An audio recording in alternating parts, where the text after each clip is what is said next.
Skateboarding to me is freedom, it's family, it's a way of life. It's the best experience in the whole wide world. Skateboarding came into my life when I was around 16 years old. All the kids in my building had started skateboarding. It was a good middle ground for everyone. We had something to communicate. It didn't matter what part of town you were from, skateboarding was something that everyone got into. I am the first professor of skateboarding and action sports here in the US, especially at a major university, USC.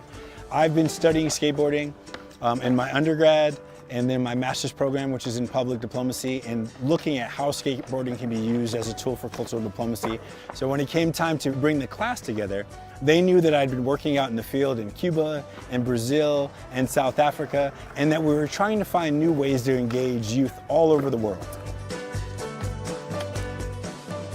Cuba Skate is our nonprofit that's based in DC and here in LA, and what we do is we bring boards back and forth to the kids that are in Cuba, and we also promote educational exchange between the skaters that are here, skaters globally, and the skaters that are in Cuba.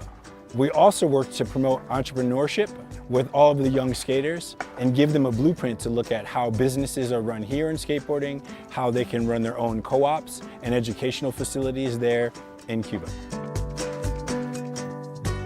Cuba has a very large skate populace, but one of the biggest things that's happening to the populace is more women are getting involved.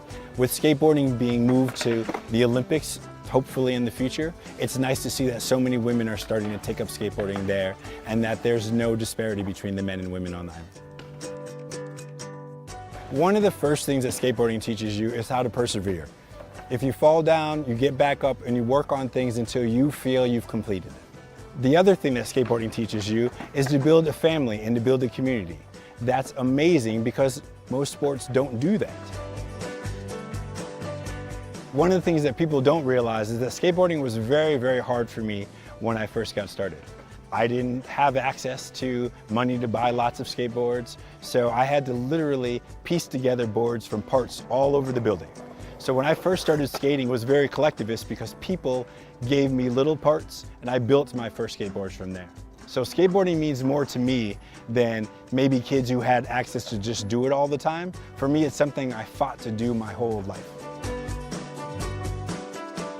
My mom actually didn't want me to skate when I first got started because she was worried that maybe I would get hurt or something would happen to me. Things have gone along really well and she's always supported me and always loved everything I've got done in skate. So I appreciate that. One of the things I'm the most proud of is being the first skateboarding envoy for the US government. We worked with the embassy in the Netherlands to engage the Syrian refugees who'd been granted asylum, and for some of those kids it was the first time they ever got to see skateboarding up close, and they all became immediate parts of the skateboarding community.